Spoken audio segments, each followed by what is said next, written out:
जल प्रलय और नूह का जहाज। पिछली क्लास के 1-2 कमेंट्स में हमारे दर्शकों ने पूछा है कि उत्पत्ति 6:1 से 4 में जो मैंने 3 सिद्धांत समझाए थे उनमें से कौन सा वाला सही है।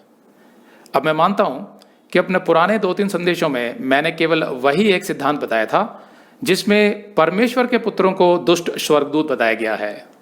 उसका कारण यह है कि ज्यादातर विद्वान उसी सिद्धांत को मानते हैं और हमें भी बाइबल कॉलेज में वही पढ़ाया गया था।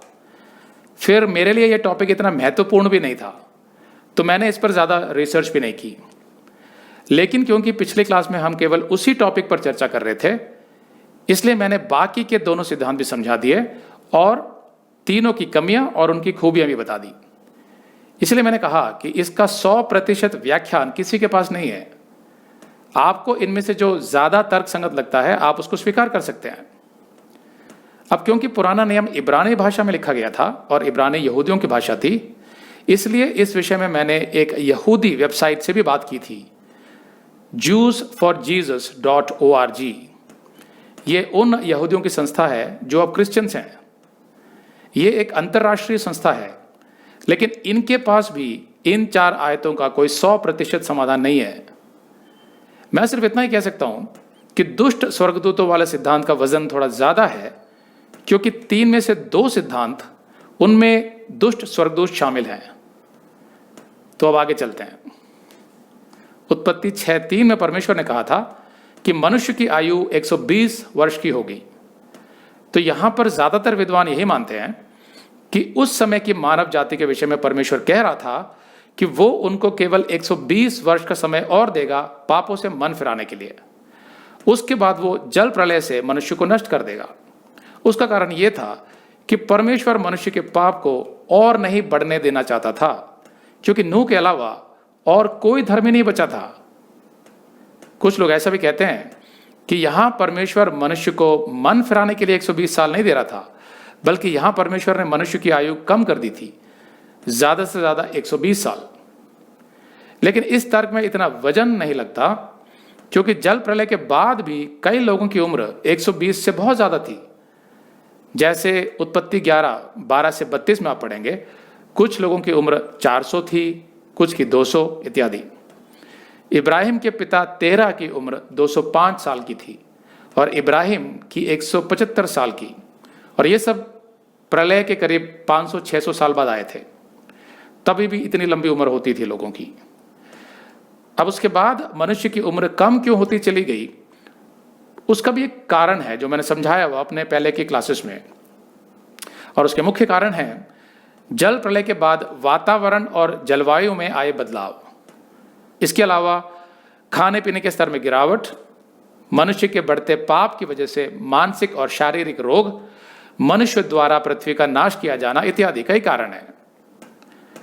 तो अब उत्पत्ति 6:5 से पढ़ते हैं। और यहोवा ने देखा कि मनुष्यों की बुराई पृथ्वी पर बढ़ गई है और उनके मन के विचार में जो कुछ उत्पन्न होता है सो निरंतर बुरा ही होता है।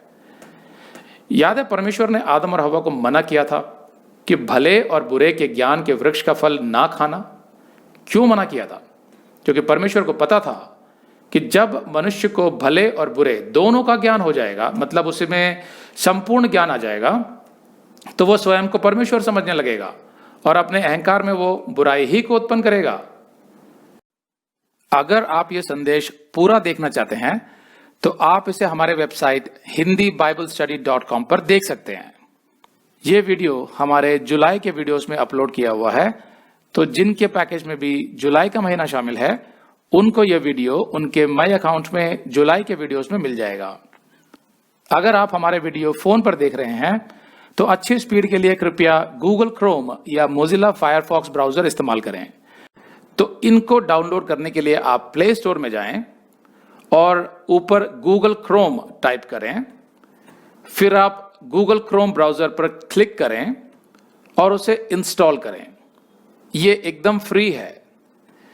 इसी तरह आप मोजिला फायरफॉक्स टाइप करें, फिर आप मोजिला फायरफॉक्स ब्राउजर पर क्लिक करें और उसे इंस्टॉल करें। यह भी एकदम फ्री है। इसके बाद आप गूगल क्रोम ब्राउजर को क्लिक करके उसे खोलें और उसमें hindiBiblestudy.com टाइप करें, मतलब पूरा हिंदी बाइबल स्टडी.com एक साथ बिना किसी गैप के, तब हमारा वेबसाइट गूगल क्रोम में खुल जाएगा और आपके वीडियोस अच्छे से चलेंगे। इसी तरह आप मोजिला फायरफॉक्स ब्राउजर भी क्लिक कर सकते हैं और उसमें भी बिना गैप के हिंदी बाइबल स्टडी.com टाइप कर सकते हैं। उसमें भी हमारे वीडियोस बिल्कुल आराम से चलेंगे। इसके अलावा अगर आप चाहें तो बेहतर स्पीड के लिए आप वीडियो के नीचे बने प्ले बार पर सेटिंग्स का चिन्ह दबाकर 240p 240p सेलेक्ट कर सकते हैं, जिससे आपका बहुत ही कम डेटा खर्च होगा। 240 सेलेक्ट करने के बाद आप वीडियो के बाहर कहीं भी क्लिक कर दीजिए, फिर वीडियो को पीछे ले जाकर शुरू से देखिए। अगर आप हमारे वेबसाइट के विषय में जानकारी हासिल करना चाहते हैं तो आप YouTube पर हमारा संदेश देख सकते हैं, जिसका शीर्षक है एक विशेष सूचना, हमारी मिनिस्ट्री का अगला चरण, second phase of our ministry. उसका लिंक इस वीडियो के नीचे दिया हुआ है।